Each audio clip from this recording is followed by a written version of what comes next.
मित्रों नमस्कार। प्रदूषण भयंकर समस्या बन चुका है देश की। डॉक्टर अतुल अग्रवाल साहब बरेली के हैं और इन्होंने 15 दिन पहले ही संकेत दे दिया था इस बात का कि ठंड नहीं बल्कि स्मॉग बहुत दिक्कत बनने वाला है, बच्चों के लिए भी और इंसानियत के लिए भी। अब दिल्ली को लेकर चिंता हो रही है। आज पहले पृष्ठ पर अखबारों की सुर्खियां बनाए दिल्ली का प्रदूषण। इस दिल्ली को बहुत करीब से नजदीक से 2 दशक पहले से ज्यादा डॉक्टर अतुल अग्रवाल ने देखा है, महसूस किया है। उस समय भी प्रदूषण का अनुभव हुआ था और कह रहे हैं कि मेरी शर्ट काली हो जाती थी। मैं चेतक स्कूटर से जब आता था, अशोक बिहार में शायद रहते थे।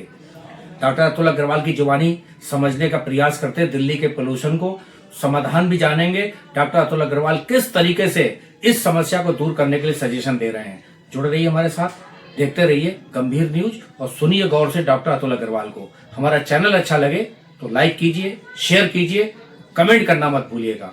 Thank you.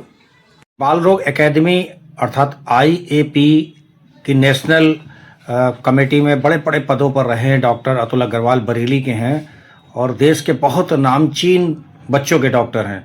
सर, अखबारों में पोल्यूशन को लेकर, दिल्ली के पोल्यूशन के लेकर बहुत चिंता जताई जा रही है।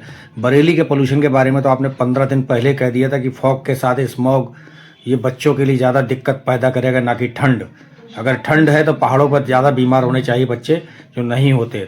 सर, दिल्ली की स्थिति को लेकर कोई क्या महसूस करते हैं आप, क्या कहना चाहेंगे सर? देखिए गंभीर जी, मैं दिल्ली रहा हूँ और सन 86 से सन 91 तक मैं दिल्ली में था। प्रदूषण की समस्या आज की नहीं, प्रदूषण लगभग तब आप 35 साल पहले की बात कर सकते हैं, ये तब भी था। और मैं उस ज़माने में अशोक विहार में रहता था, कस्तूरबा अस्पताल में नौकरी करता था। स्कूटर से आते जाते शाम तक जब वापस जाता था तो शर्ट काली हो जाती थी, कॉलर गंदा हो जाता था और मुझे 5 साल में वहाँ पर थोड़ा थोड़ा दमा का सा अटैक पड़ने लगा था, इसलिए मैंने दिल्ली छोड़ दिया। उस समय मैंने देखा, मेरे कुछ दोस्त थे जो कि मेरे साथ ही हॉस्पिटल में जॉब कर रहे थे। वो कुछ मुरादाबाद से आते थे और कुछ आसपास के जिलों से, जो कि आज NCR कहलाता है, वहाँ से डेली अप डाउन करते थे। मैंने उनसे पूछा था कि आप लोग क्यों ऐसा करते हो? बोले नहीं, दिल्ली में रहने का खर्चा बहुत है इसलिए हम अप डाउन करते हैं। धीरे धीरे ये संख्या बढ़ती गई, जो कि मैं समझता हूँ कि हमने शायद सबसे बड़ी गलती करी कि दिल्ली का विकास दिल्ली केंद्रित होकर रह गया। अक्सर हम अपने दोस्तों से पूछते हैं जो ब्रिटेन में रहते हैं, तुम कहाँ रहते हो? लंदन बताते हैं, जबकि वो रहते हो 200 मील दूर है, पर उनको 200 मील दूर जाने में 2-2.5 घंटे लगते हैं।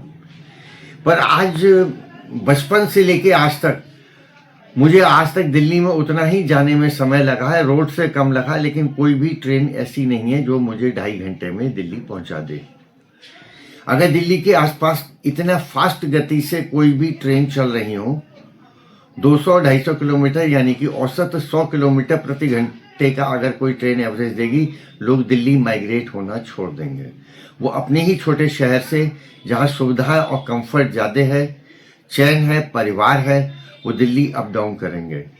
फिलहाल दिल्ली के प्रदूषण का केवल और केवल यही एकमात्र उपाय है कि विकेंद्रीकरण करा जाए। लोग दिल्ली में ना बसें, लोग दिल्ली से दूर बसें और उनको आने जाने में बिल्कुल भी समय ना बर्बाद हो। अगर इस दिशा में नहीं सोचा गया तो दिल्ली यूं ही गैस चैम्बर बनती रहेगी।